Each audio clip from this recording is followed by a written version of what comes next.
মধ্যপ্রাচ্যে আঞ্চলিক দুই প্রতিদ্বন্দ্বী ইরান ও ইসরায়েলের মাঝে টানা অষ্টম দিনের মতো পাল্টা হামলা চলছে। ইরানের পারমাণবিক ও সামরিক স্থাপনায় 13 জুন শুক্রবার ইসরায়েলি হামলার মাধ্যমে শুরু হওয়া এই সংঘাত মধ্যপ্রাচ্যে চরম উত্তেজনা তৈরি করছে। আঞ্চলিক এই সংঘাতে বিশ্বের পরাশক্তি দেশগুলো জড়িয়ে যাওয়ার সম্ভাবনা তৈরি হয়েছে। ইরান ইসরায়েল চলমান এই সংঘাতের প্রতি মুহূর্তের লাইভ আপডেট জানতে আমাদের চ্যানেলের সঙ্গেই থাকবেন। ইরানের পারমাণবিক স্থাপনাগুলোর ওপর যুক্তরাষ্ট্রের হামলার পর ইরানি রাষ্ট্রীয় টেলিভিশন রোববার এক ঘোষণায় বলছে, এখন থেকে এই অঞ্চলে অবস্থানরত প্রতিটি মার্কিন নাগরিক ও সেনা সদস্য হামলার বৈধ টার্গেট হবে। এর আগে আপনাদের জানিয়ে রাখি যে আপনারা জানেন যে গতকালকে আমরা জানলাম, রাতে খবরে শুনলাম যে 2 মার্কিন বোমারু বিমান উড্ডয়ন হয়েছে।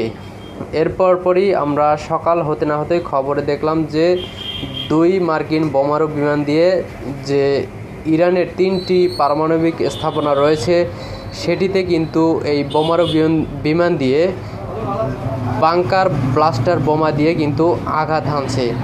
এবং এই ডোনাল্ড ট্রাম্প কিন্তু তিনি নিশ্চিত করেছেন তাদের এই বাংকার ব্লাস্টার বোমা দিয়ে তাদের হামলা কিন্তু সফলভাবে হয়েছে, এটি কিন্তু নিশ্চিত করেছে এবং সংবাদ সম্মেলনে কিন্তু করেছে। তো আমি কারো পক্ষপাতিত্ব এখানে করতেছি না, আমি সংবাদের যে বিশ্লেষণ সেটি কিন্তু আমি করতেছি। তো ইরান ইসরায়েলের মধ্যে যে বর্তমান যুদ্ধ পরিস্থিতি চলছে তার মধ্যে কিন্তু আগুনে ঘি ঢেলে দিয়েছে ডোনাল্ড ট্রাম্প কিন্তু আগুনে ঘি ঢেলে দিয়েছে এবং যুক্তরাষ্ট্র সরাসরি সংঘাতে জড়িয়ে পড়ল। আমরা গতকালকে দেখলাম এই জড়িয়ে পড়ার কারণে কিন্তু উত্তেজনা মধ্যপ্রাচ্যে আরও খুবই দীর্ঘ এবং শক্তিশালী হচ্ছে। এর মধ্যে তৃতীয় বিশ্বযুদ্ধেরও কিন্তু সম্ভাবনা খুব বেড়ে গেল। তো এই হচ্ছে যুদ্ধের সর্বশেষ পরিস্থিতি এবং 3টি যে পারমাণবিক স্থাপনা রয়েছে ইরানের, সেটিতে হামলা কিন্তু বাংকার ব্লাস্টার বোমা দিয়ে হামলা করেছে।